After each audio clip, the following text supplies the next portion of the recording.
What's it feel like to play the cello as the granddaughter of Emanuel Feuermann? Well, what it feels like to be a cellist as Feuermann's granddaughter has shifted.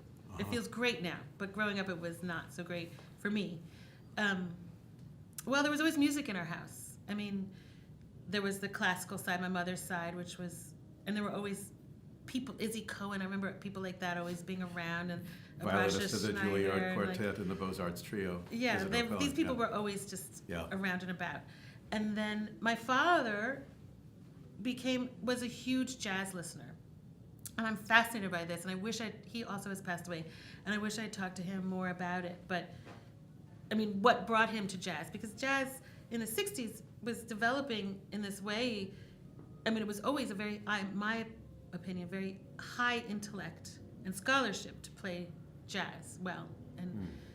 And I equate jazz, American jazz music, and Western classical music with the same kind of scholarship and intellect and training for both to do each one of those things very well. And so he was a huge listener. So we had jazz in our house and classical music everywhere. And my mother told me at some point that as a very young child, I identified my racial mix through music. And I would say things apparently like how lucky I was that I got to have classical and jazz. You know, and I sort of made that. I agree, by the way. I think it's fantastic. Yeah. And so that was our household, and I started violin when I was 3. Apparently I asked for it. I'm sure I would have been put on an instrument of some kind if I hadn't asked, but I had a friend, I do remember, I had a friend who played violin, and I thought it was cool. So I started violin at Suzuki, the School for Strings, you know, and some of my best friends I met when I was 3 there. And I was a really good violinist. I was playing Mozart A major by the time I was 11, and then I always wanted to try the cello. And Mosa Havivi, who was a student of my grandfather Feuermann, had a shop. He was a luthier in New York City in the Carnegie Hall building. Yes, I know the name, Havivi Violins. I know, yeah, sure.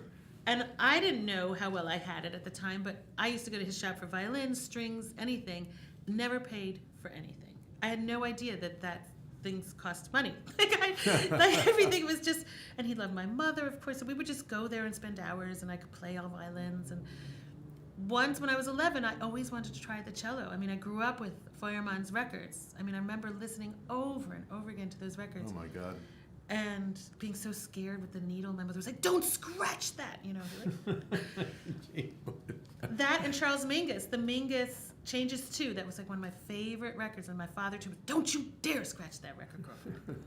So I asked Havivi, he had all these cellos hanging on the wall of his shop, and I asked him if I could try a cello. He was like, sure, I guess, you know, and he took one down, and I just played the C string, and I felt that thing like vibrate inside of me, and I was like, that's why we play the cello. Yes, I have to it's play the C string. It's the C string. Yeah. God, that was incredible. Yeah. And my mother, I was like, can I take lessons? And she thought, she later told me, I mean, she said yes. And we made some deal. I knew I wanted to play the cello. I was like so over the violin at that point. And I mean, I loved playing, but the cello just romanced me in this other way. And we made a deal. I had to take cello and violin for a year. And at the end of the year, I was supposed to make a decision, and then I would choose one. I knew that whole year that I was picking the cello. I just had to appease her. And my first teacher was Nellis DeLay, who was Dorothy DeLay's sister. Wow. She was lovely. And it was a real big to-do in the little New York City world that we were in, that I was switching to the cello at such a late date. It's a really big deal. 11? Mm-hmm. Yeah. Yeah, so I chose the cello. My mother told me later she was devastated to hear that I chose the cello. Wow. But she didn't stand in your way. No, she was an extraordinary mother. My mother was really incredible. But she knew I had to make my own choice, and she couldn't tell me what to do. She didn't believe in that. But she was worried for me, being Feuermann's granddaughter playing the cello. And she was right. It was a nightmare. For the personality everybody's different. I've met people who would have said, oh my God, if I had had that pedigree, you know, that background, I would have, blah, blah. I was like, well, I'm a different person. And for me, it was a pressure that was just dreadful. Because his contemporaries were everywhere. They were demanding, and they were mean, and they were But old. with your last name of Hughes, your mother's married name. Doesn't matter. It doesn't. New York, Everybody classical knew. music world in New York, it's I like see. as big as this. It's like I see. everybody knew who I was. I Oh, it was see. terrible. Wow. And, this is the 80s, right? The early 80s. So all these people were still alive. And they were mean. And I was, I was a mixed kid. I was growing up in New York City. I had a lot of friends. I was practicing my tail. I was at 8 years old. I remember I was practicing 2 hours a day when I was 8 years old on the violin. And Nikki Ennett, who's since been the concertmaster of the Met for many years and all the things. We went to school for strings together. Oh. And he was always an example for my mother. She'd be like, you have to practice 2.5 hours. She was like, Nikki Ennett is practicing 4. I'm not going to make you do like Nikki Ennett, but you got to practice 2. Yeah. And I was like, fine. I just want to play tag in the hallway with the neighbors, Anyway, so those people were all around us and the contemporaries of my grandfather, and people were interested in me because I was Feuermann's granddaughter. Now I'm playing the cello, and they were probably interested in me as a violinist, but it really changed. The attention on me in that regard shifted dramatically when I switched to the cello. I wasn't aware of it as a violinist at all. And I was an athlete in high school. I was an activist. I was trying to get my school to divest from companies that were invested in South Africa. I was an engaged young person, and the cello was a huge part of my life, but it wasn't the only thing. I went to Juilliard Prep. I couldn't stand it, so I switched to the Manhattan Prep, which was much more forgiving and more open-minded at that time for me, and they didn't get mad at me if I came in my track outfit to orchestra rehearsals. Juilliard Prep cared how you dressed? I don't know if they cared how I dressed, but they didn't like that I would be coming from a field hockey game or what have you before I would be going to my theory class. Or I remember being chastised for doing my biology homework at Juilliard Prep. They were like, you should be doing your theory homework. I was like, but I go to I got so much homework. I have to do this homework. So I just didn't dig Juilliard at that age, and I switched to Manhattan Prep as a cellist, and that was a better fit for me. But there was a lot of pressure. I went to Greenwood Music Camp. It was That's great. Joy. Yeah. I was in New York Youth Orchestra. It was my whole life, in a lot of ways. And a lot of my friends from high school and from around town that I didn't know through music, we're all still friends, and it's amazing. They come to my shows now in these huge, sometimes I play in whatever, big fancy halls or stadiums, and oh my God, I remember when you couldn't come to that party because you had to practice, and So how did you morph out of the classical world? Well, I moved to California. My mother died when I was 21. I've been playing Raya Garbazova's second cello. She gave me this cello when I was 13. I played for her. Wow. And I guess I had a really bad cello or something. Raya's son, Paul Biss, lives in Boston and teaches here at New England Conservatory. Oh, then I should be careful. He's down the street. I'll be kind. She was a tough lady, Raya. Yeah, he's tough too. And she was demanding.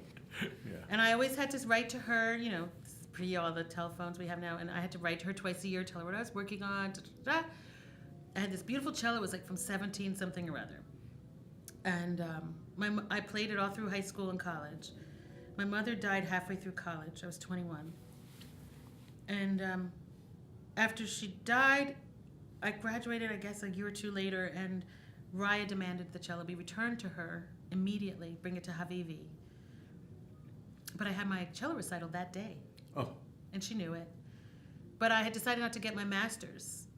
And I didn't know what I was going to do, but I knew that wasn't what was going to happen next. And according to Raya and to a number of other very famous people that were still swarming around, I would never be a musician. I wasn't going to be worth anything as a cellist if I didn't do this. And my mother had died, who was my biggest ally and friend, and so I didn't really have that ally anymore to help me navigate these bitter waters that could get really ugly at times. I remember once playing an audition, and the number of famous people involved in the telephone calls that went around the world that eventually got back to my mother to say that I had played really badly.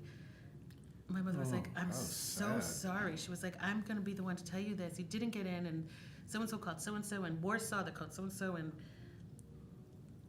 And I was like, of course I didn't play well. The sweat was, I walked in and they were like, how's Monica? And da-da-da-da-da-da, and your grandfather this, and then I was like, boo-doo-doo-doo-doo. It was like a disaster.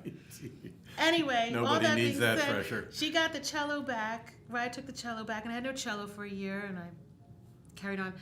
My grandmother, there was, from the Reifenberg house in Cologne, there was a guest book where every famous person that came through Cologne for like 70 years signed this guest book. And she sold the guest book to the Museum of Cologne, or History of Germany in Cologne. And I don't know what the sale was, but she gave me a chunk of change from the sale of that guest book so that I could have a cello. Wow. And she told me, I remember she said to me, I was like 22, she's like, I don't know what you'll do, but you should always at least have a cello. So I went around and I found this cello. I've tried lots of cellos, but I loved this one. It was an American cello from 1959. She gave me like 15 grand, 16 grand, which was such a gift. I mean, my God. Yeah. And I've tried Italian instruments, and I just kept returning to this one cello, and that's what I took. I moved to California when I was 23. I had no plans. I just had to get out of New York. It was just time to go. And I moved to California, to San Francisco. And those first few years, man, were glorious. I didn't play, I played a little bit, but not really. I served coffee, I sterilized piercing jewelry, I got a bike. It was just, and it was cheap. San Francisco back then was this beautiful city that rent was like $250 a month. It was ideal. It was the tail end of a great era. And I started playing in this community orchestra where they freaked out. They were like, oh my God, you're so good. And I was like, but you guys are so bad. Like, And that was sort of how I started playing again. And through there, I started, I only probably had a year off, but I learned about like the local orchestras, and I joined a string quartet, and then I started really in earnest playing, and I started auditioning, and I started winning a couple of auditions and things like that. And so I became like a working cellist in the Bay Area. And through a lot of different, you musicians, we meet people all the time, and so I was able to get a lot of session work and things like that. And then in my late 20s, I started to explore non-classical music on the cello, which was horrifying. And like really horrifying for me. Why? I was so classically trained. From when I was learning how to talk, I was learning how to play the violin. And it was... But you also grew up hearing jazz in the home. But I never even crossed my mind to put what I heard, what I loved to hear on record into my hand. Whether it be funk music or pop music or jazz or what have you, anything besides Western classical. And I was playing in this band where there was a lot of written music, but there was room for solos, and I would never take a solo. And I'd watch the violinist, Carla Kilstead, a beautiful, she teaches here, I think, now, violinist, and she was an incredible improviser. She wrote her own Beethoven concerto cadenza, when she was at Oberlin, like one of those. Could improvise her ass off, and the horn player would play something in his solo, and then she'd sort of play that thing and carry it, and I was like, it's magic. Like, how does anybody do this? And one night the band leader was like, Marika, take a solo, and I was like, are you crazy? And it was like in front of all these people, and they were all dancing, and he was like, take it. I was like, no. Like, what would I do? I don't even understand. And I remember Carla, she was like, do it. And I was like, ah. And I played like an E for like 30 seconds, like, da-na-na-na-na-na-na-na-na. And it was as if I had just won an Academy Award. I had conquered the world. I did the thing that was most scary to me. How exciting. And it was thrilling, and that sort of began it was very slow going for me, and I still feel 20 years later or whatever it is, like it's a second language. No matter what kind of improvising I'm doing, I'm much more comfortable, and that's all my work now, mostly. I don't play any classical music anymore. But that began was education into improvising music. And I would never call myself a jazz cellist. People often refer to me as a jazz cellist because I think people don't know what to call you if you're not a classical cellist. I do play jazz, and I play changes and all that stuff. But I didn't study jazz to the extent that I've studied classical music as a player, as a listener for sure, but not as a player. So I always feel very careful about how I'm described musically as a cellist. Probably you're just being modest. I don't know. Well, I can play, but Yeah. So I became more of an improviser, and it was incredible in the Bay Area at that time. It was still very fertile. It was sort of just, the internet was sort of just starting, so you could still afford to live there as a musician. There were a lot of creative people around. It was in my late 20s, and it was incredible. I mean, I just met people, and I'd meet a bass player, like, hey, can I come over to your house and play with you? And people were very kind, and I learned at that time, well, I don't know if I was aware of what I was learning, but it became clear that being versatile as a player was the key to working and earning a living. And probably during this time, you really were Marika Hughes. You weren't Feuermann's granddaughter. Oh, nobody knew I was Feuermann's granddaughter when I moved to California. Nobody. I made sure not to tell a soul. And anybody, my one friend who knew, I was like, don't you dare tell anybody. And I needed to know. And I needed to know classically, really. I didn't know I was going to develop into other things. But I remember after I did really well this one audition with Jeffrey Kahane. He was the conductor of the Santa Rosa Symphony. And that was the only gig I cared about, orchestra I cared to play, because he was such a great conductor. Yeah. It was something really special, that moment at Santa Rosa Symphony. And I made the finals. I made the last 3, but I didn't get the gig. But I got offered a lot of seasons there. And once that happened, I was like, okay, I can start to tell people, like, who my grandfather was. And then, of course, everybody was like, oh, my God, you know. And then I carried it with much pride, you know. Yeah. And now it's very different because I'm not around that world at all anymore, you know, as a player. And so, yeah, that's what happened. And I mean, you found the answer. You're in music, you're a cellist, you're liberated, you don't have to carry that baggage. Yeah, I can wear it with pride now. And, you know, also that, I mean, sadly, that generation isn't with us anymore. And it was a very, I mean, I like to think Feuermann died at 39, but from everything everybody's told me about him, from his interest in jazz, early jazz, when he first came to the States, he was also, I think, a bit of a playboy. He loved fast cars. He was politically minded, it seems, from letters I've read. And I think, I mean, it could also be my own sense of romance, but I have this idea that he might have been a little bit more open-minded, just in his core, than a lot of the people I encountered that were his contemporaries that came to the States that I grew up around, who, I know my father didn't always come around to these things, and I think it was because he didn't feel comfortable. He wasn't made to feel comfortable necessarily as a black man in that environment by certain people. And leaving New York and sort of leaving that legacy behind for the time that I did allowed me to not feel the pressure that there was only one way to do things. And that training from that Eastern European pedagogy was so essential to technique. I mean, to literally how you put your fingers on the fingerboard, and the time, you know, that was extraordinary, that training. But the mindset was what was so hard for me to get into. You're in a box, where classical music is slowly going. That's where music is going. I mean, there's so much overlap and crossover. We call it crossover, but I mean, music is music. You know, in my particular field of chamber music and string quartets, Chamber Music America, it has a jazz membership. Yeah, thank God. Because we basically all do the same thing. I mean, a jazz combo is chamber music. Yeah, right? It's all chamber music, and the beauty of it, I have what I'm calling, I have a new band. I call it the New String Quartet. And it's cello, violin, upright bass, and acoustic guitar. Oh, wow. And it's my music mostly written, but it's that's still my favorite way to play. Is I play plugged in a lot just because I play pop music and what have you. You have to be loud. But at its base, my favorite thing is to play acoustically with other string instruments. I mean, that's kind of, you can do a million things with the cello, and I have, but the joy is just at its most base, like just that acoustic sound resonating with other acoustic instruments. It's just the joy. The C string. That C string. I mean, like the other night I played at Winter Jazz Fest in New York, and I played on the Hot Jazz stage with a wonderful guitarist named Matt Munisteri. Brilliant. And it was Django Room, and we were playing that era of jazz. And when I went to the rehearsal, I was walking over to the rehearsal space, and I was like, oh, does he think I'm going to be up here and be like some sort of like Django violinist style, like shredding fast? And that's not who I am as a player. I was like, oh God, what have I gotten myself into this time?